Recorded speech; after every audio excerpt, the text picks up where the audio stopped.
Good morning મિત્રો, આજના mini બ્લોગમાં સ્વાગત છે। આજે છે રવિવાર ને જો કોકે મોટો પતંગ ચડાવી નાખ્યો। હવારમાં ફૂલ પવન છે ને, પવન પડી જાય તો સારું। પછી તો ગાડી લઈને નીકળી ગઈ આંટો મારો આમથી આમ। ગાડી સેફટીથી હકાડો, ઉત્તરાયણ આવે છે એટલે જો અમે 10-10 જ ગાડી હાંકવી છે, જોઈ લો। તમારે ધીમી હાંકવાની। પછી તો પતંગ લેવાના હતા એટલે નીકળી ગયા નવા ગામ પતંગ લેવા। હું ને વિશાલભાઈ 50 જેવા પતંગ લીધા। નવા ભાઈ પણ આવી ગયો છે ને, એ પતંગ ચડાવી રહ્યો છે અહીંથી।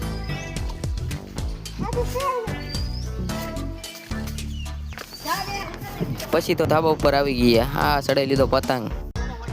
પછી તો જો આમ પતંગ ચડે છે, અહીંયા ગીત ચાલુ છે, જોઈ લો। આપણે ખુરશી ઉપર બેઠા બેઠા પતંગ ચડાવી છે જો। અને આમે જો ઓલા બે બંકા પતંગ ચડાવે છે।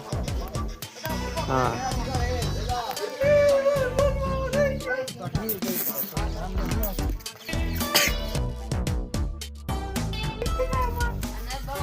હજી એક વાર મોટું હોય પતલું, દોડી દોડી દોડી દોડી